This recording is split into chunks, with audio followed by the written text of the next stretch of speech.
Great. I can't do this. I've never done it with someone else. It's really weird. Have you not? Sort of. I did it with This a is friend. a medical duet. Hi there, my name is Vic Veer. I'm one of the ENT surgeons here at the Royal National ENT Hospital. It's my good friend here, Jim Roberts, who is an anaesthetist, a person who helps me in theatre, and I'll talk about Jim in a moment. But we've been talking today, we're in the middle of theatre at the moment, we've got a bit of time for lunch. And what we wanted to talk to you, what I wanted to talk to you particularly, was a problem that we've noticed when it comes to a culture problem in terms of airways. Now, what I mean by airways is that, brief anatomy, you've got lungs here, and there's two tubes that come up here, it goes up here like this, and this is what we would call the windpipe or trachea. At the top of this windpipe, just about here, near your Adam's apple, is the voice box. The voice box, so you've got this tube coming up like this, and on top there's a cap, which we would call the voice box, and inside that you'll get these two little vocal cords that open and close like this, opening and closing your airway. Now that's important because when you have an anaesthetist, which is what Jim Roberts does, who's head of our department, or has been head of our department in the past, he's a good friend of mine, I see him every week. When this thing opens and closes, that's fine because I'm talking now, everything's fine. But when you're anaesthetized, because you need to be anaesthetized for some of these operations, when you're anaesthetized, you need to be able to keep breathing, you need to be able to keep getting air in and out, get rid of the carbon dioxide, bring in the oxygen. You can't do that if you're anaesthetized. Everything's gone flat and everything blocks off. So the way anaesthetists like Jim do this is they use a tube a bit like this, and they put this tube into our mouths, through those vocal cords, and into our lungs. You can see maybe at the bottom there, I haven't got a bit of air here, but you push a bit of air through here, it blows up a balloon here. Now the reason why we do that is because you want the tube to go down into your airway like this and sit in the trachea, that windpipe bit. And the point of that is that you can pump air in here and it inflates your lungs so that you don't have problems later on. Now, it sounds very easy, but it's not easy. That's why we have a whole specialty, anaesthetists, that deal with this sort of thing. And what we're saying is that, what Jim and I are thinking is that the way we put these things in, because it's quite hard to put these things in, particularly when someone's all relaxed and everything, all the structures collapse, is that it's quite hard to put these things in with the tools we currently have. And I'll show you what I mean by that. The tools we have is something like this. It's called a curved blade. So we hold it like this. I'm not going to open it, I don't want to waste money. We hold it like this, and we put it into our mouths like this. We lift the tongue forward. So if you can think about it, you've got your teeth there, your tongue coming down like this, and your voice box at the bottom here, the back wall of your throat here. We put this thing, I'll choose another one here. It's another type of laryngoscope. This blade goes in there, pulls the tongue out the way, so you can put this thing on top of it into our voice box. I hope that makes sense. Now, this is all good, but if you think about it, it's quite hard for Jim, that's why we need a whole specialty, to look round a corner. And so I pointed to this one. This is called a Macintosh blade, and there's lots of problems, we think, with curved blades when it comes to the airway. Although the airway is curved, it's not the best way, in some cases, to look at the airway. Look, Jim will know I'm not an anaesthetist, clearly. I'm only an ENT surgeon. All I'm doing is sitting there waiting to start my operation. I'm going to let Jim explain this. Jim, as I said before, is head of our department, or has been head of our department. He's sort of anaesthetized the rich and famous around the world. So he knows more about this than I do. So this is a Macintosh, right? Correct, Vic. It is. Thank you. So this blade was designed in the 1940s and has remained a loved and unchanged blade for a long, long time. And most of the time it works fine. But there are patients who, either because of the particular shape of their mouth, their mandible, their jaw, or their throat, means that the performance of this blade, the ability of this blade to sweep the tongue to the side and to indirectly lift the voice box so that we can see the hole through which we need to pass the tube, sometimes just isn't possible, either because neck movement is limited or mouth movement itself is limited, or sometimes there's a lesion inside the mouth, the tongue base, or in the throat that means that we just can't physically pass this particular laryngoscope. You've got like a grading system, like what Macintosh 1, 2, 3 or something? We do. So there's a grading system which has been in existence for a long period of time. It's been modified slightly over the years, but essentially it's a grade 1 through 4 system, and that describes the difficulty with which you can or can't see the voice box, the target that we want to pass the tube through. And as I was saying, most of the time tools like this are successful. Maybe as much as say 95% plus, we can see enough to intubate with this device. But sometimes in a small number of cases, which cause anaesthetists great anxiety, and with good reason, because if you can't get the tube in, that can be problems. And we have to think about designing or using other techniques to make sure that we can get the tube in. And I think the first point I want to make is that we have a grading system for trying to predict, which is notoriously not really 100% reliable. Yes.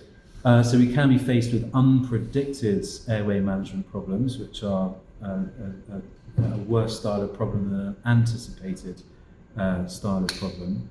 But the surgeons themselves, when they have to operate on the larynx, say if they wanted to very closely examine the vocal cords under a microscope, they don't have a grading system, and they frustrate us because they often just get a view.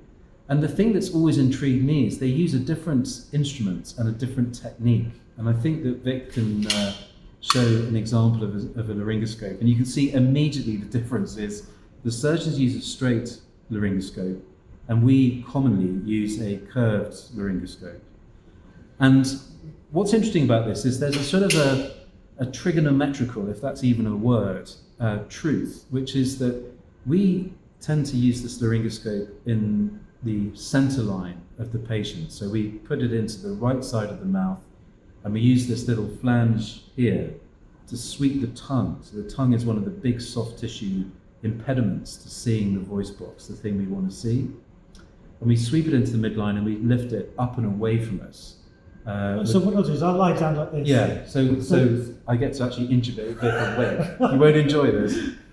So I pass the laryngoscope into his mouth, and then I sweep the tongue to the side. And the tip of this is there's a little leaf-like structure, a cartilage, which sits over the top of the voice box to stop food going down the wrong way.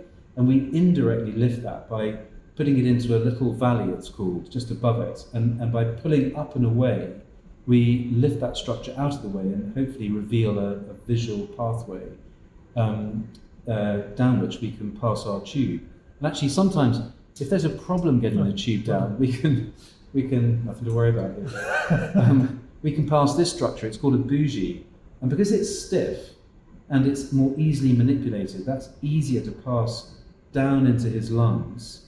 And then we can withdraw this, Can you put that over the top? pass the tube over the top. I'll do that now so we can see. Exactly.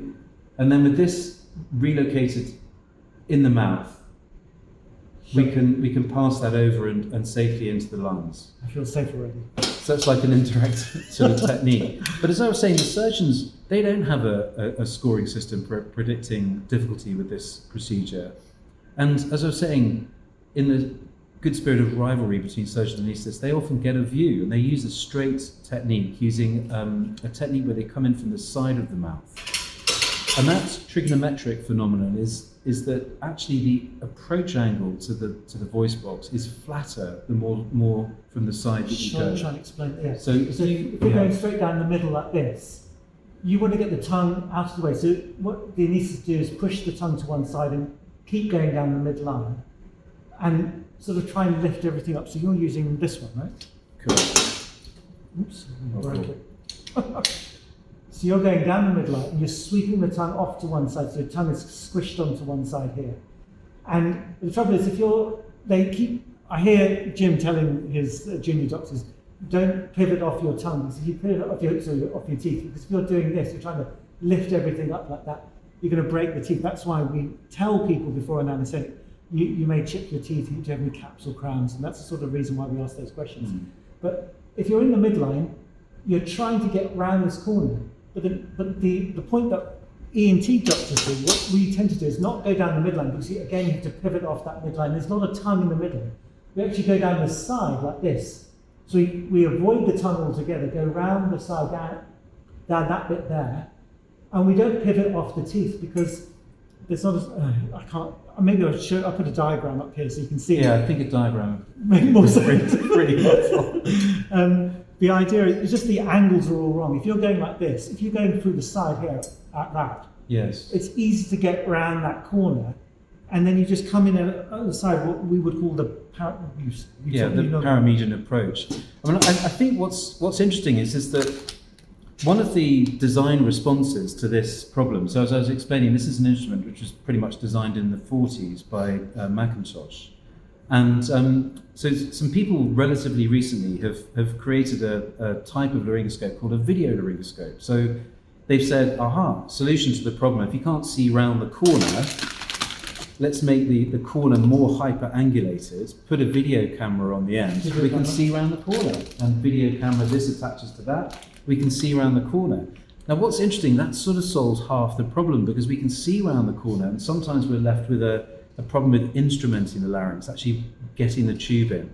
So although we can see, because the route to the voice box is round this hyper-angulated corner, that we have to use either a bougie again like this to get around the corner, or there's another sort of reinforced metal thing called a stylet which goes inside the tube, which means that we can more aggressively form the tube into a curve, and hopefully that will follow. And the problem with all of those issues is that by the time you get into the voice box, the trachea actually descends down and slightly to the right in the chest.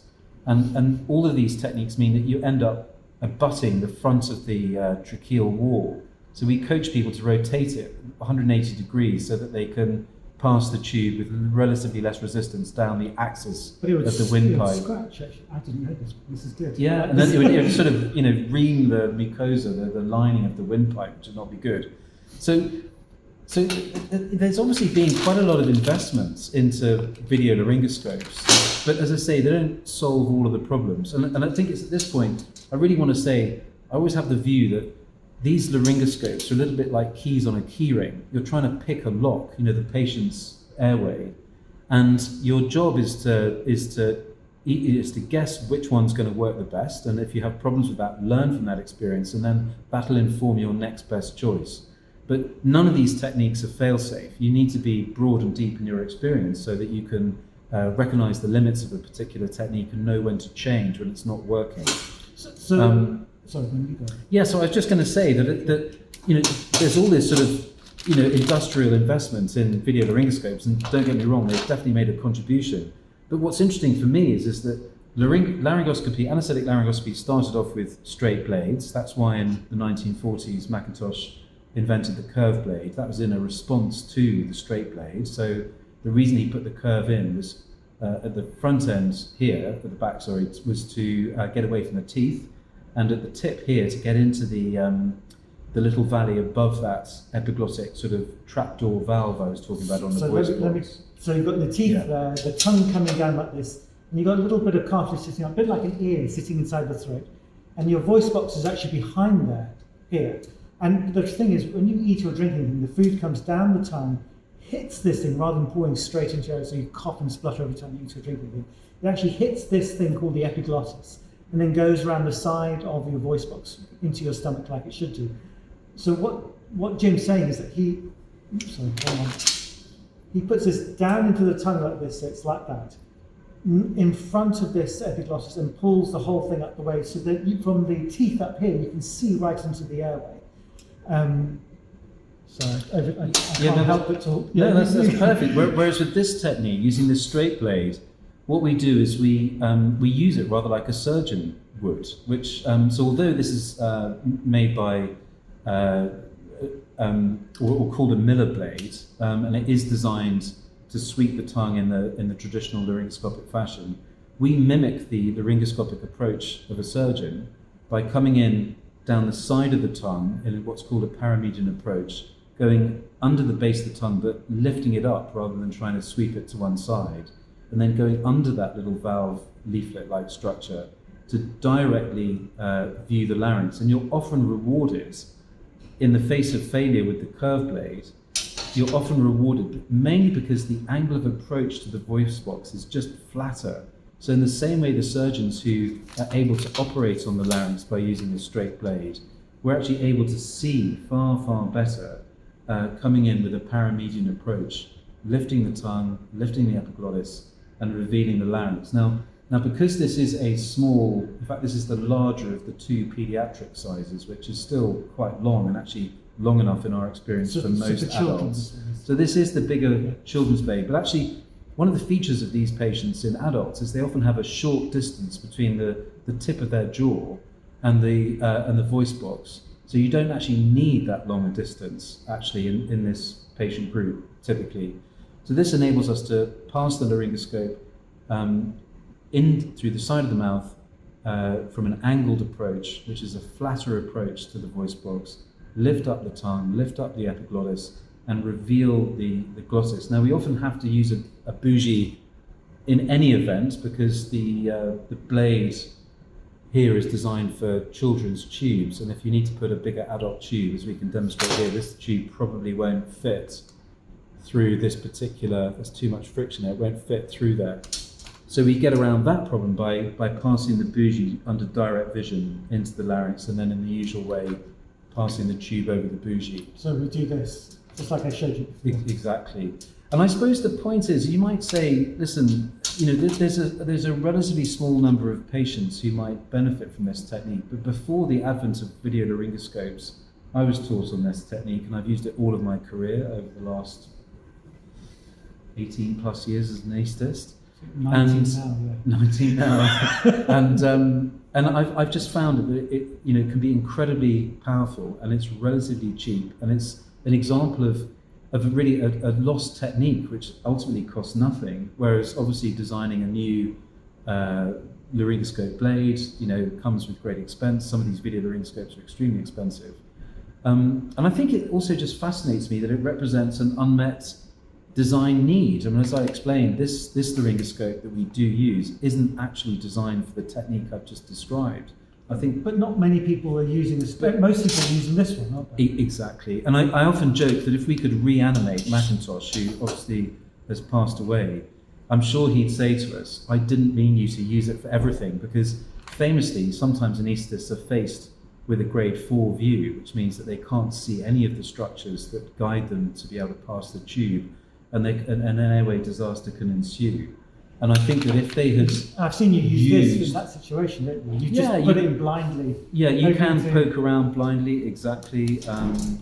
But in a sense, this represents not necessarily poor planning, but it's prevention's always better than cure. And the more intel we have about somebody's anatomical airway challenges or pathology that's in the airway, then the better prepared we can be to secure their airway in the safest way possible, which actually, while we're talking, might be with a patient sedated, breathing for themselves with lots of local anaesthetic either in their nose or the back of their throat, and for us to be able to pass the tube with them still breathing when they're sedated but awake. And as you can imagine, you've seen my channel before, most of my patients have sleep apnea, they have problems with their airway, they're obstructed when they go to sleep. These people are a real challenge, and thankfully Jim doesn't hate me for this. There's a real challenge to get these scopes, these tubes into people, because it is hard, and it's really hard. Only really the best anaesthetists can do this in my population group. And having lots of tools in your armoury to deal with a patient that is a struggle to get a tube in is really important. And relying on a bit of expensive kit that may not be powered up or may not have battery enough to complete the operation, when you think, oh God, I've got to get this tube in, they're running out of oxygen, you've got to sort this out. I think it's important, and I think I've seen Jim do this, and he's very calm when these things happen. He's always prepared. That's what I love about working with someone who knows what they're doing. A sword swallow, this isn't a sword, obviously. This is to get into your esophagus, the gullet, the tube that goes from your mouth into your stomach. So I need to straighten someone up, and like a sword swallow, pass this down. There's no way this would work if it was curved. And although it seems like sacrilege to a lot of anaesthetists to say, maybe you should think twice about using a curved blade in every single patient and trying to make it work, because that's where, I'm not sure if what's the risk of it? You can damage your teeth, or Yeah, I mean, listen, you can create a lot of physiological stress. So the body may be asleep, but it's we still give pain relief, either through local anesthetics or through intravenous medications when somebody's asleep, because being asleep doesn't mean to say that your body and its automatic nervous system can't experience pain. So laryngoscopy is a very stimulating phenomenon. And so what you're saying is putting this in. yeah, if you're struggling for a view, you're going to using a lot of gag force, thing in your mouth. yeah, I mean, yeah, exactly. Well, I mean, there'd be a muscle relaxant on board, but yeah, so using force can create a physiological response which might not be desirable if you've got high blood pressure or heart rate's going too fast. But also, yes, physical damage to the patient, so soft tissue structures in the upper airway, dental damage we've mentioned before. I think another point to compare and contrast anaesthetic with surgical technique is positioning of the patient. So we've always been coached to put a patient into what's called the sniffing the morning air position, which is where you sort of flex the base of your neck and extend the top of your neck and sniffing the fresh spring morning air. It's a kind of as I say, the base of the spine is bending forward and the upper bit of the spine is extending back. And that's meant to align the oral axis, the axis of the mouth with the axis of the voice box.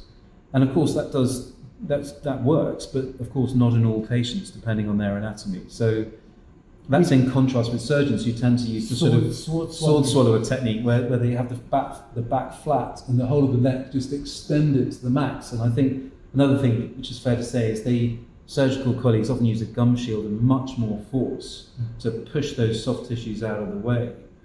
I mean, another important point is that I suppose what we're beginning to explore is how we're habituated, as a profession into our two techniques. I mean, we're often in the room right next door, that one, right over there, and we're doing what we do, and the surgeon's doing what they do. And I used to keep a little audit of the comparative views, and I've never seen a time when the anaesthetist got to view it more easily than the surgeon. And as we're saying, the surgeons use straight blades, paramedian approach. And one final comment, I think, is that if you have a straight blade down with an axial view of the voice box and with good light, and because it's a circumferential laryngoscope, you've got no prolapsing of the tongue coming to obstruct the view or other soft tissues getting in the way. You've got really good vision.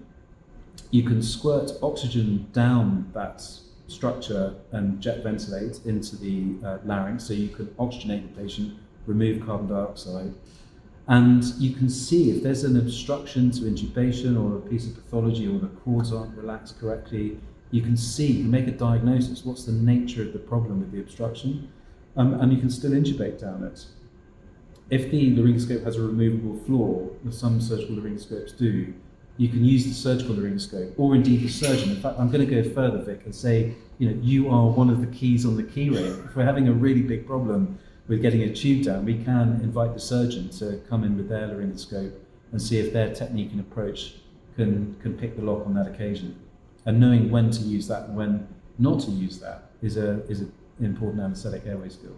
So, as you can probably guess, we are talking slightly higher level than normally what I talk about on this channel. The reason I'm talking about this is because Jim and I talk about airway risk, airway management a lot in this sort of Wednesday list. It's these patients with obstructive sleep apnea, which is what I do here, are difficult airways. If after just a little bit of sleep they block off their airway several times an hour, they're not perfect during the day either. And so we do struggle an awful lot of times when people have had an anaesthetic. We're now trying to get a tube, one of these, into their airways. You can get this tube in to normal people relatively easily because they don't have sleep apnea. But these patients are sometimes larger, obese than other people. They've got maybe big tonsils, they've got a big tongue, they've got all sorts of things in the way. They might have a receding jaw, that means the angle is a bit more acute in that area. It makes all of these things much harder. And so we talk about this a lot, trying to make this process of getting a tube through the mouth into your voice box safely without causing any damage is really important. So, Jim, I know this is a large children's scope. If you had, what should we say, takeaway, from this little chat. The point is that you'd like more adult versions of these around, and for people to learn how to use them, or what would you say? Do you know, I think before we got to the tool, I think it's talking about the culture. Is I think you'll notice that this is called Macintosh's blades. This is called Miller's blades. These are blades which are named after the people that invented them. And in our culture, we're no longer the inventors. We're just the passive recipients of equipment which is procured on our behalf, and we have to use tools that we're given. So the first thing I'd like to see is a sort of innovative culture change where the people who actually use the tools are invited to design the solutions. And I think that, although these are time-honoured laryngoscopes, and I hold them in great respect, that they're not in competition with each other. They all have complementary sort of indications for use. The skill is to know when not to use one, or stop using one and cascade to another, and then another, and maybe a third or a fourth, whatever's needed to get the patient oxygenated expediently. And I think for this particular blade, I think the fact that I think there was a doctor called Henderson who in the 90s, he was the last person, I believe, to have brought to commercial sale a blade named after him. Interestingly, that was a right-sided paramedian straight-bladed laryngoscope. So people, they don't feel that they've got permission to either use, procure, I'm not going to say experiment because it's not experimentation, it is using different tools to achieve a valid clinical goal. But people just use the same thing. It's very common. Macintosh laryngoscope, that's not working, let's go for video. Increasingly, people are dispensing with Macintosh and going straight to video. And the problem is the fixations on the equipment and not on the anatomy and understanding the actual physical nature of the problem. So I'd like to see just an innovative investment in paramedian straight-bladed anesthetic laryngoscopy, and just put it up against video for cost and effectiveness. I mean, there will be patients, if you can't open your mouth and if you can't move your neck, any form of laryngoscopy is going to be challenging. But I just see it so commonly that I use a paramedian approach with a straight blade in patients who failed on Macintosh. And it really, by lifting that epiglottis up, it just converts the view completely. It's just something that warrants further design science and investigation, I'd say. What should we talk about now? Is there anything else to say? Or should we stop boring? I think we should. I think we've gone way over. Got to get that patient on the table as well. I think lunch is over for the nurses. I will leave you alone. So I appreciate this isn't for all patients, also for anaesthetists out there, because what we're trying to do is let people know that don't just follow along, always use this and just push this to absolute max and then use one of these, or don't just use this, hoping that this will save you every time. You should have a range of tests because that keeps your patients safe. And having the skills as well as the tools are really important. You can't just rely on one tool hoping that will work on all people. There's no way, like Jim and I look completely different. My jaw is like this, and Jim's a much bigger guy than me. I'm tiny compared to him.